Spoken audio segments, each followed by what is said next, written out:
Selamat pagi semuanya, terutama dosen pengampu saya mata kuliah pengantar akuntansi, Bapak Wirmi Eka Putra, SEMSI. Perkenalkan, saya Tiar Monika dengan NIM C1B021251, kelas R003, Prodi Manajemen Fakultas Ekonomi dan Bisnis. Baiklah, di sini saya akan membahas tentang persamaan dasar akuntansi. Sebelum kita ke persamaan dasar akuntansi, kita akan membahas mengenai terminologi dalam akuntansi terlebih dahulu. Beberapa terminologi dasar yang dipakai dalam mengumpulkan data akuntansi adalah sebagai berikut. Yang pertama ada kejadian atau event. Adalah kejadian-kejadian yang bersifat ekonomi dan terjadi secara normal pada suatu organisasi dalam rangka kegiatan operasional untuk mewujudkan tujuan yang dikehendaki. Yang kedua adalah transaksi. Transaksi adalah kejadian ekonomi terjadi karena operasional entitas yang bersangkutan dan berakibat adanya pertukaran serta berpengaruh terhadap posisi keuangan. Yang ketiga ada akun. Akun adalah nama-nama buku besar yang secara fungsional berkaitan dengan unsur aset, kewajiban, pendapatan, dan beban. Yang keempat ada akun real. Akun real adalah akun yang secara real dan bersifat berkelanjutan serta berkaitan dengan elemen aset, kewajiban, dan aset bersih. Yang kelima ada akun nominal. Adalah akun yang sifatnya temporary, berkaitan dengan pendapatan dan beban. Yang keenam ada buku besar. Buku besar adalah buku yang didesain untuk menampung semua transaksi, baik bersifat real account maupun nominal account, sesuai dengan elemen dalam komponen laporan keuangan. Yang ketujuh ada jurnal. Jurnal adalah proses analisis terhadap transaksi yang mempengaruhi elemen laporan keuangan ke dalam debit atau kredit, serta dibukukan secara berurutan dan tepat waktu. Yang kedelapan ada posting. Posting adalah memindahkan angka-angka yang telah diproses dalam jurnal ke dalam buku besarnya masing-masing. Yang kesembilan ada neraca saldo. Neraca saldo adalah daftar yang disusun berdasarkan angka saldo masing-masing buku besar untuk menguji kebenaran proses pembukuan yang telah dilakukan. Apakah telah sama antara jumlah angka catatan debit dengan catatan kredit. Yang kesepuluh ada ayat jurnal penyesuaian.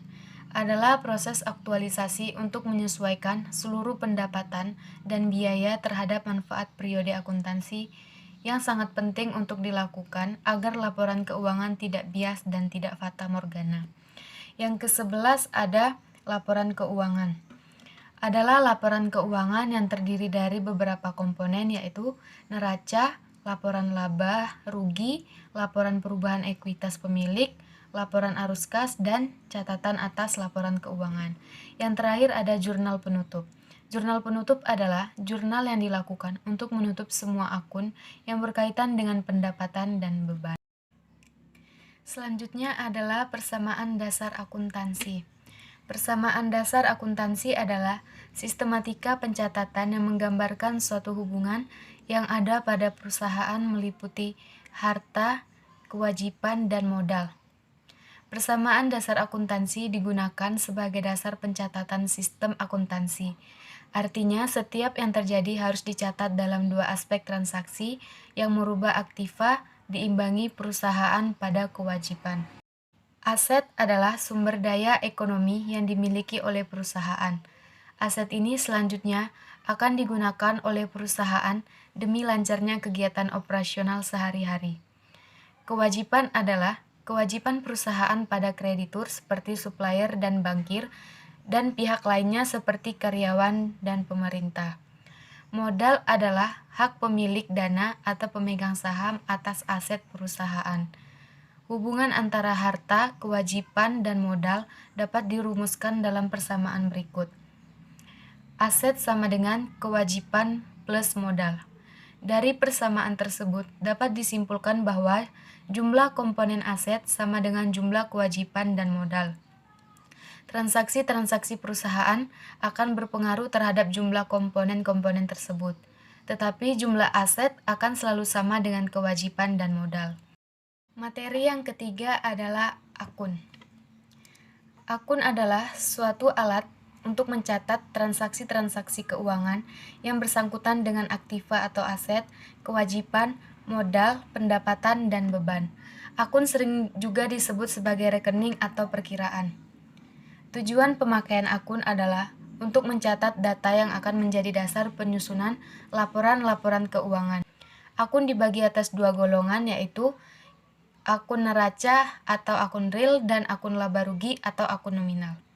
Yang pertama, akun neraca atau disebut juga akun real merupakan akun-akun yang pada akhir periode akan dilaporkan dalam neraca. Akun neraca terdiri dari akun harta atau aset, akun kewajiban atau utang, dan akun modal atau ekuitas. Yang kedua, akun laba rugi atau disebut akun nominal, merupakan akun-akun yang pada akhir periode akan dilaporkan dalam laporan laba rugi. Akun-akun ini meliputi akun pendapatan dan akun beban. Yang terakhir adalah jurnal. Jurnal adalah alat untuk mencatat transaksi perusahaan yang dilakukan secara kronologis atau berdasarkan urut waktu terjadinya dengan menunjukkan akun-akun yang harus didebit dan dikredit berdasarkan jumlah rupiahnya masing-masing. Setiap transaksi yang terjadi dalam perusahaan sebelum dibukukan ke dalam buku besar harus dicatat dahulu dalam jurnal. Oleh karena itu, buku jurnal sering disebut sebagai buku catatan pertama. Jurnal dibedakan menjadi dua, yaitu jurnal umum dan jurnal khusus. Jurnal umum dibuat atas transaksi yang tidak dicatat dalam jurnal khusus. Contoh transaksi yang akan dicatat dalam jurnal umum adalah transaksi retur pembelian, retur penjualan, serta transaksi pembelian peralatan dan perlengkapan kantor secara kredit. Sedangkan jurnal khusus dibagi menjadi jurnal penjualan, jurnal penerimaan kas, dan jurnal pembayaran kas.